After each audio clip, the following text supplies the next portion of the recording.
नमस्कार दोस्तों। बीजेपी हमेशा परिवारवाद के खिलाफ बात करती है, लेकिन अब सवाल तो उठता है, क्या अमित शाह जी के बेटे जय शाह और नितिन गडकरी जी के बेटे निखिल और सारंग गडकरी इस परिवारवाद के डिफिनेशन में नहीं आते क्या? दोस्तों, आज हम बात करेंगे बीजेपी के एक ऐसे मिनिस्टर की जो आजकल सुर्खियों में है। वैसे तो ये बहुत हम्बल पर्सन है और लोग इन पे बहुत भरोसा भी करते हैं, और यहां तक कि कई बार इनका नाम प्राइम मिनिस्टर के रेस में भी आता है। पर्सनली मेरा नजरिया भी इनके प्रति काफी पॉजिटिव रहता है, लेकिन आजकल ये भी परिवारवाद के चक्रव्यूह में फंसते नजर आ रहे हैं। हाँ जी दोस्तों, मैं बात कर रहा हूं नितिन गडकरी जी की। नितिन गडकरी जी के दो बेटे हैं। बड़े बेटे का नाम है निखिल गडकरी। निखिल गडकरी जी एक कंपनी चलाते हैं। इनकी कंपनी का नाम है सियोन एग्रो इंडस्ट्रीज इंफ्रास्ट्रक्चर लिमिटेड। इनकी कंपनी इथेनॉल बनाती है। यह कंपनी 2024 में 17 करोड़ के इन्वेस्टमेंट से स्टार्ट हुई, लेकिन एक कंपनी महज एक साल में 2025 में 510 करोड़ की हो गई। यानी सिर्फ एक साल में 70 करोड़ की कंपनी 510 करोड़ की हो जाती है। इनके छोटे बेटे का नाम सारंग गडकरी है।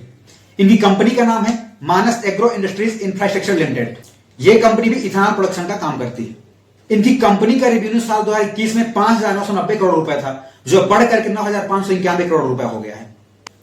अब दोस्तों, क्रोनोलॉजी समझिए आप, कैसे नितिन गडकरी जी अपने बेटों की कंपनियों को फायदा पहुंचाने के लिए इथेनॉल ब्लेंडिंग की पॉलिसी लेके आते हैं।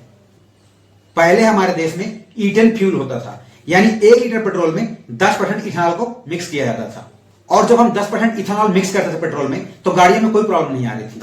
साल 2022 तक इंडिया ने 10% इथेनॉल ब्लेंडिंग अचीव कर लिया था, और इसके बाद टारगेट रखा गया कि 10% ब्लेंडिंग को बढ़ा करके साल 2030 तक 20% तक करना है, यानी कि 1 लीटर पेट्रोल में 20% इथेनॉल को मिक्स किया जाएगा।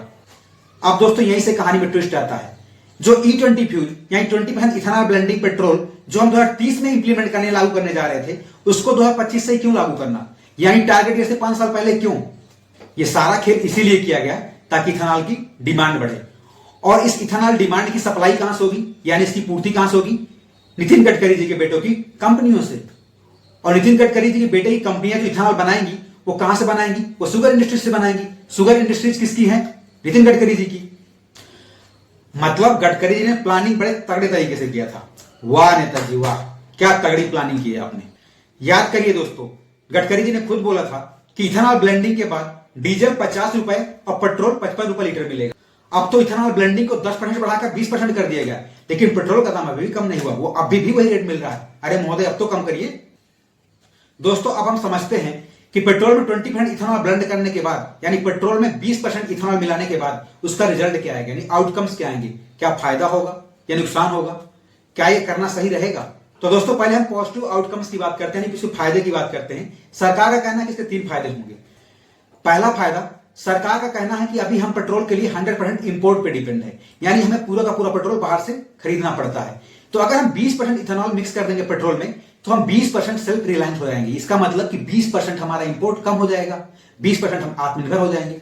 चलिए, अच्छी बात है, लेकिन इसका रिजल्ट क्या निकलेगा ये हम बाद में डिस्कस करते हैं। पहले इनके तीनों पॉइंट डिस्कस कर लेते हैं कि गवर्नमेंट जो फायदा गिना रही है। दूसरा फायदा सरकार बता रही है कि इथेनॉल ब्लेंड करने से एयर पोल्यूशन कम होगा, यह भी अच्छी बात है। तीसरा फायदा सरकार जो बता रही है कि फार्मर्स को प्रॉफिट होगा, यानी किसानों को फायदा होगा। किसानों को फायदा कैसे होगा? देखो, इथेनॉल जो हमारा है एक प्रकार का बायोफ्यूल है। यह शुगर कैन या कॉर्न जैसे बायोमास से बनता है। अब दोस्तों, हम नेगेटिव इंपैक्ट के बारे में बात करते हैं, यानी लॉन्ग टर्म में नेगेटिव आउटकम्स क्या निकलेगा, नकारात्मक प्रभाव क्या रहेंगे, इसके दुष्परिणाम। इसका पहला जो नेगेटिव पॉइंट है, यानी पहला दुष्परिणाम जो निकलेगा, हमारे देश में जितनी भी 2025 से पहले की गाड़ियां हैं, उन सभी गाड़ियों का इंजन जो 100% पेट्रोल बेस्ड है, यानी कि purely petrol fuel compliance engine है। लेकिन अगर हम पेट्रोल में 10% इथेनॉल ब्लेंड करते हैं तो इंजन में कोई भी प्रॉब्लम नहीं आ रही। इसका मतलब जो भी इंजन है वो इंजन 10% इथेनॉल झेलने की कैपेसिटी रखते हैं, कोई भी टेक्निकल प्रॉब्लम नहीं आ रही है। लेकिन जब हम 20% इथेनॉल मिक्स कर देते हैं पेट्रोल में, तो गाड़ियों में प्रॉब्लम आ रही है। इंजन डैमेज हो रहा है, गाड़ियों का माइलेज कम हो रहा है। जो गाड़ी पहले 20 किलोमीटर चलती थी 1 लीटर पेट्रोल में, अब वो 14 से 15 किलोमीटर ही जा पाती। अब जाकर 2025 में हम fully E20 fuel compliance engine बनाना स्टार्ट किए हैं इंडिया में। इसका दूसरा नेगेटिव पॉइंट यह है कि आपने खुद क्लेम किया कि सरकार ने 1 लाख करोड़ रुपए की बचत की है 20% इथेनॉल मिला करके। फिर आपने पेट्रोल के रेट कम क्यों नहीं किए? फिर आप पब्लिक को क्यों नहीं बता रहे हो कि पेट्रोल में 20% की मिलावट कर रहे हो? जब आप सस्ती चीजें मिला रहे हो तो रेट भी सस्ता करो फिर आप। ये तो वही बात हो गई कि आईफोन के रेट पे सैमसंग का मोबाइल बेच रहे हो आप। तीसरा नेगेटिव पॉइंट ये है कि जो गाड़ियां E20 फ्यूल यूज करने की वजह से खराब हो रही हैं, यानी जिन गाड़ियों के इंजन E20 फ्यूल की वजह से खराब हो रहे हैं, क्या उन गाड़ियों को इंश्योरेंस कंपनियां इंश्योर करेंगी? इंश्योरेंस देंगी? ये भी आपको इंश्योर करना पड़ेगा। हाल में ही एको यानी जो एक इंश्योरेंस कंपनी है ट्वीट करके हंगामा खड़ा कर दिया है। उसने क्लियर किया है कि अगर आपकी गाड़ी का इंजन किसी भी गलत फ्यूल की वजह से डैमेज होता है तो इंश्योरेंस कवरेज नहीं मिलेगा। और चौथा जो निगेटिव पॉइंट है वो गवर्नमेंट की पॉलिसी स्टेबिलिटी को लेकर के है, क्योंकि गवर्नमेंट अब प्लानिंग कर रही है कि E27 E30 ब्लेंडिंग पेट्रोल बेचेगी, यानी कि पेट्रोल में 27 से 30% इथेनॉल मिलाया जाएगा। अब सवाल यह उठता है कि चलिए लोगों ने E20 फ्यूल कंपैटिबल इंजन वाली गाड़ी खरीद ली, तो लेकिन जब आप 2 साल 3 साल बाद 30% इथेनॉल मिक्स कर दो पेट्रोल में, तो इस बात की क्या गारंटी है कि सेम इंजन की गाड़ी उस 30% इथेनॉल मिक्स पेट्रोल पे कंपैटिबल रहेगी या नहीं रहेगी? फिर आप कल कहोगे कि भाई नहीं, आप दूसरे इंजन वाली गाड़ी लो। क्योंकि जिस हिसाब से आप पॉलिसी बना रहे हो, मुझे नहीं लगता कोई भी गाड़ी 4 से 5 साल ज्यादा चलेगी।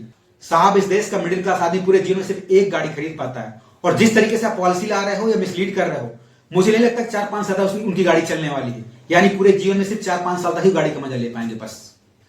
और विडंबना यह है कि इस देश के आम नागरिक को लगता है कि सरकार अगर कोई पॉलिसी लाई है या कोई पॉलिसी बना रही है तो कुछ सोच समझ कर ही बनाया होगा। अरे भाई, उसे कोई फर्क नहीं पड़ता हम लोगों से, वो कुछ नहीं सोचती समझती है। उन्हें सिर्फ फर्क पड़ता है 2 चीजों से, कैसे सत्ता में काबिज रहना है और कैसे अपना और अपने बेटों का भविष्य संवारना है। बस उनके सिलेबस में सिर्फ 2 ही बातें हैं, इससे ज्यादा उनके सिलेबस में आता ही नहीं कुछ। हमारे पेट्रोलियम मिनिस्टर पुरी जी कहते हैं कि ब्राजील में 27% इथेनॉल ब्लेंडेड फ्यूल सालों से चल रहा है, फिर इंडिया में क्या दिक्कत हो रही है?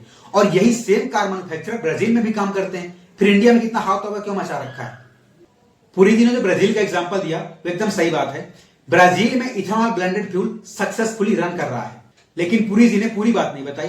ब्राजील में शुरू से लोगों को ऑप्शन दिया गया था कि आपको ब्लेंडेड पेट्रोल चाहिए, ये 100% प्योर पेट्रोल चाहिए। 50 साल लगे ब्राजील को इस पर काम करते हुए, तब आज ब्राजील 100% इथेनॉल बेस्ड फ्यूल चलाने लायक बन पाया है।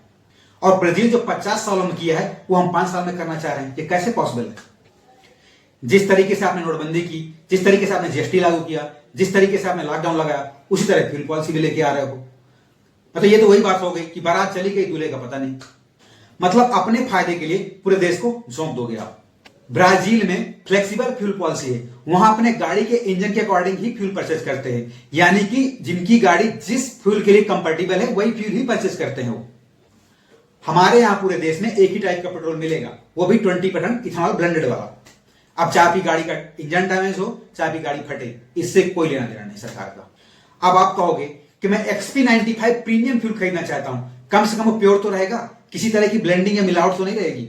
लेकिन एक RTI से पता लगा है कि XP95 जो प्रीमियम फ्यूल है उसमें भी 20% की ब्लेंडिंग हो रही है, यानी 20% इथेनॉल की मिलावट हो रही है।